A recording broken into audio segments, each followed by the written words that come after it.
Selama periode Januari tahun 2023, jajaran Satreskrim dan Satreskoba Polres Nganjuk berhasil mengungkap sebanyak 21 kasus tindak pidana. 21 kasus tersebut meliputi sebanyak 15 kasus kriminal dan 6 kasus penyalahgunaan narkoba. Dari hasil ungkap kasus ini, polisi berhasil menangkap 10 tersangka, 2 tersangka diantaranya masih status anak di bawah umur. Para tersangka yang diamankan terlibat dalam kasus tindak kriminal yang terjadi di wilayah hukum Polres Nganjuk, mulai dari kasus curanmor, curat, pengeroyokan, dan penganiayaan. Dari ungkap kasus ini terdapat 1 kasus kriminal yang menjadi sorotan. Yang pertama adalah kasus pencurian dan kekerasan dengan 2 tersangka perempuan yang berinisial MHS, VDC. Keduanya merupakan gadis belia, karyawan dari toko swalayan, dan 1 tersangka laki-laki berinisial Ewi. Dalam aksinya, para tersangka nekat mengancam korban dengan menggunakan senjata tajam di sebuah toko swalayan Desa Tegaron, Kecamatan Prambon, Kabupaten Nganjuk. Para tersangka berhasil mengambil uang tunai dan rokok senilai hampir 50 juta rupiah. Selain itu, Polres Nganjuk juga berhasil menangkap 13 tersangka kasus penyalahgunaan narkoba dengan rincian 6 kasus peredaran narkotika dan 2 kasus perkara okerbaya.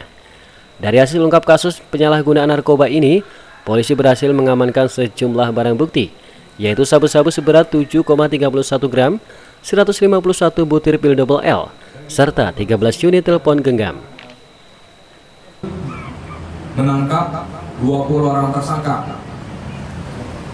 Ya, 20 orang tersangka yang kita proses, di mana 16 orang adalah tersangka dewasa, kemudian 4 orangnya adalah anak-anak di bawah umur.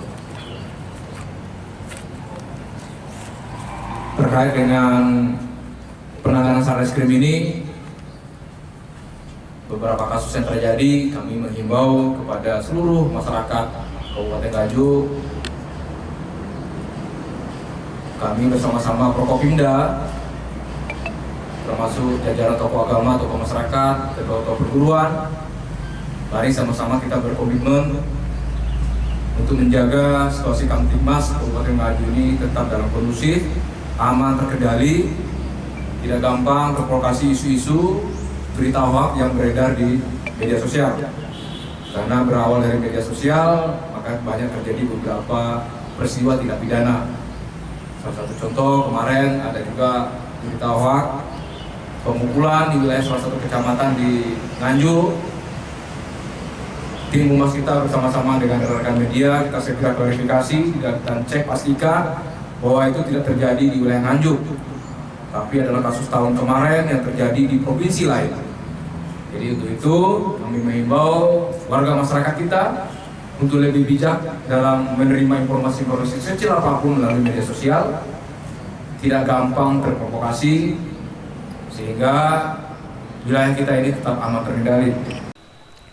Kapolres Nganjuk AKBP Muhammad mengatakan, keberhasilan dari ungkap kasus tersebut juga melibatkan peran terbuka dari masyarakat dalam memberikan informasi terkait kejadian di Nganjuk, sehingga mempermudah polisi dalam mengambil tindakan upaya pemeliharaan Kamtibmas di Kabupaten Nganjuk. Kapolres Nganjuk menghimbau kepada masyarakat untuk selalu komitmen menjaga situasi Kamtibmas yang aman dan kondusif di Kabupaten Nganjuk. Dari Nganjuk, Jawa Timur, Tim Liputan SRTV.